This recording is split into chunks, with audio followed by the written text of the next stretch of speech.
Maya told me about an incident that she and her pals had on Halloween night when she was younger.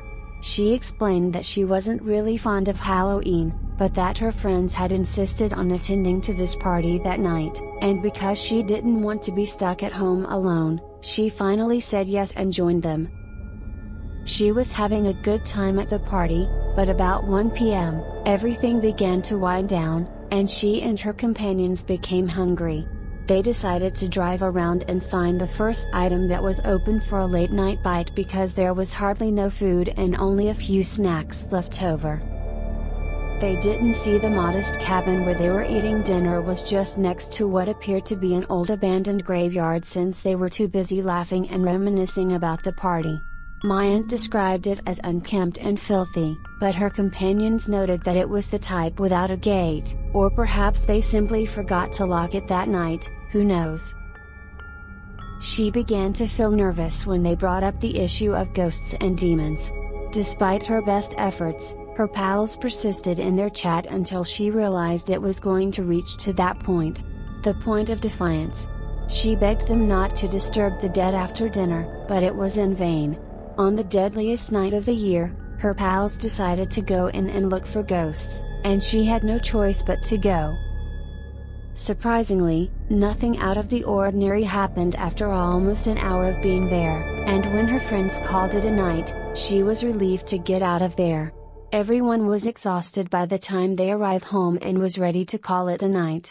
Maya noted that the living room was cooler than usual as soon as they came in, and a peculiar chill raced up and down her spine.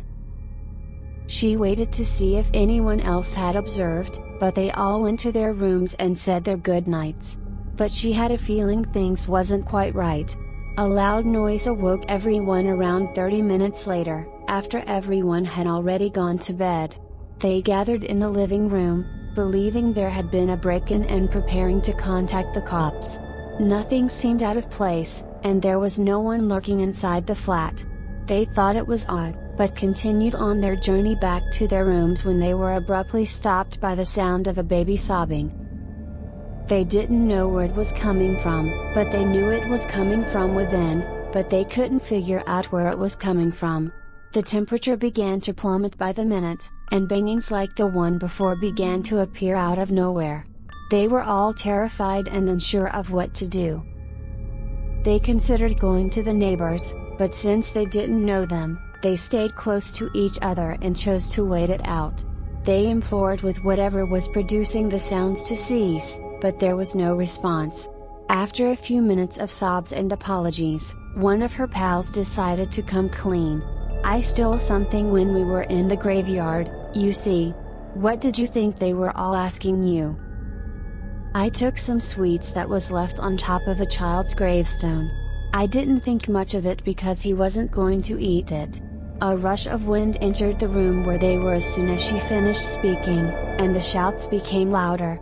The so-called friend who took the candy spoke with whoever was weeping out loud and promised to return it the next day, along with more. Maya claims that after that, everything came to a halt. They agreed to accompany her in order to ensure that she kept her half of the bargain.